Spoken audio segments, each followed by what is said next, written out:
नमस्कार बच्चों, आज हम पढ़ेंगे कक्षा द्वादश की हिंदी।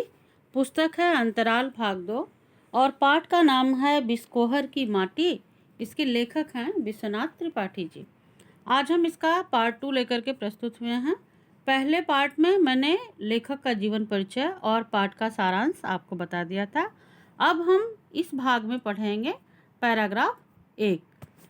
तो बच्चों, पैराग्राफ 1 में पृष्ठ संख्या 34 से 35 तक का जितना भी विषय है वो मैंने इसमें लिया हुआ है। तो पैराग्राफ है पूरब टोले के पोखर में से लेकर के गंध जो है होती है, गंध भी होती है। तो अब बच्चों, इसमें जो मुख्य बातें हैं वो क्या क्या हैं वो मैं आपके सामने जो है वो यहाँ महत्वपूर्ण बिंदु में बताऊंगी। कहानी मैंने आपको बता दी थी कि यह पाठ जो है वह आत्मकथात्मक शैली में लिखा गया है, यानी कि यह लेखक की अपनी ही आत्मकथा है। लेखक ने अपने बारे में बताया है कि जो उनका गांव है, लेखक का गांव कौन सा है? बिस्कोहर।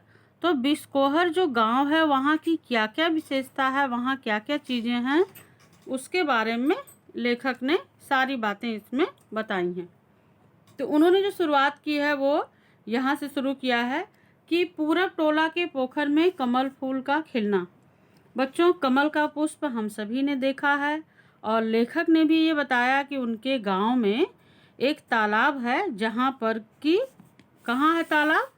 पूरब के टोले में। चूँकि गांव है तो गांव बड़ा गांव होता है और गांव को जो है दिशा के अनुसार लोग विभाजित कर देते हैं। तो ऐसे कहते हैं कि पूरब के टोला में, पश्चिम के टोला में, उत्तर के, दक्षिण के। तो ग्रामीण भाषा का भी इसमें आप देखेंगे ठेठ भाषा का भी प्रयोग है और खड़ी हिंदी में तो पाठ है ही है, लेकिन इसमें आप देखेंगे कि ठेठ भाषा का, जो अवधी ठेठ भाषा है उसका खूब प्रयोग हुआ है। तो ग्रामीण अंचल का दृश्य ही है, इसलिए यहाँ पर उन्होंने टोला मोहल्ला जो है वो शब्द यहाँ पे देखेंगे टोला शब्द का प्रयोग हुआ है। तो लेखक ने बताया कि जो पूरब में टोला है, पूरब दिशा में जो जहाँ लोग रहते हैं, तो उस दिशा को पूरब टोला कहा है यहाँ पे। उस वहाँ पर एक पोखर है, पोखर मतलब तालाब, छोटा सा तालाब है और उसमें जो है वो कमल के बहुत सारे फूल जो है वो खिले हुए हैं। उनके बारे में लेखक बताते हैं और आगे कहते हैं कि भोज में हिंदुओं के यहाँ कमल पत्र पर भोजन परोसा जाना। और इसी पैराग्राफ में वो ये कहते हैं कि भोज में अर्थात जब कोई बड़ा किसी के यहाँ उत्सव होता था, जैसे शादी विवाह हो गया, कोई पूजा पाठ हो गया, तो उसमें जब भोजन कराते थे खास तौर से हिंदू जाति के लोग, तो उनके यहाँ जो भोजन परोसा जाता था वो कमल के पत्ते पर परोसा जाता था। एक समय ऐसा था कि अपने गांव की बात वो बता रहे हैं कि उनके गांव में बड़े बड़े जब भोज हुआ करते थे तो उसमें कमल के पत्र पे, कमल के पत्ते पर भोजन परोसा जाता था। तो इस तरह से जो है उसका उल्लेख उन्होंने किया। जैसे आप देखते हैं ना, साउथ में आप देखिए कि वहाँ केले के पत्ते पर जो है वो भोजन परोसा जाता है। फिर है पुरैन। पुरैन का मतलब होता है बच्चों कमल पत्र। कहते हैं ना पुरैन पात, पुरैन पात से तात्पर्य होता है कमल का पत्ता। और भसीण, भसीण किसे कहते हैं? कमल नाल को कहते हैं या कमल ककड़ी को कहते हैं, उसका उल्लेख उन्होंने किया है। तो यहाँ पर पहले तो आप समझ लीजिए कि कमल ककड़ी हम सभी जो है बहुत आसानी से देख सकते हैं। जो कमल का फूल होता है उसकी जो नाल होती है, जो डंठी होती है, उसको कमल ककड़ी कहा जाता है और उसकी लोग सब्जी बना करके खाते हैं। तो वो मार्केट में बड़े आसानी से मिल जाती है, लगभग सबके परिवार में ही, घरों में ही इसकी सब्जी बनती है। तो आपने देखा होगा इसको। उसे जो कमल ककड़ी नाम से तो हम सब जानते हैं, लेकिन लेखक ने जिस नाम का प्रयोग किया है वह है भसीड़। तो यहाँ पर पुरैन का अर्थात कमल पत्र का और भसीड़ का प्रयोग उन्होंने किया है। क्योंकि गांव है तो गांव में जो भाषा प्रयोग होती है, जिस शब्द से उस चीज़ को लोग जानते हैं, उसका ही प्रयोग लेखक ने यहाँ पर किया है, विश्वनाथ त्रिपाठी जी ने। और मैंने यहाँ पे ब्रैकेट में आपको लिख दिया है ताकि आप उसका जो प्रचलित नाम है उसको आप जान जाएं। फिर उन्होंने उल्लेख किया सबसे बड़े तालाब लेवंडी का ताल, उसका उल्लेख उन्होंने किया है कि सबसे अधिक जो कमल के फूल खिलते थे वह किस तालाब में खिलते थे? वह एक लेवंडी का ताल था, वहाँ का उन्होंने उल्लेख किया कि वहाँ उसके फूल जो है वो बहुत अधिक मात्रा में खिलते थे।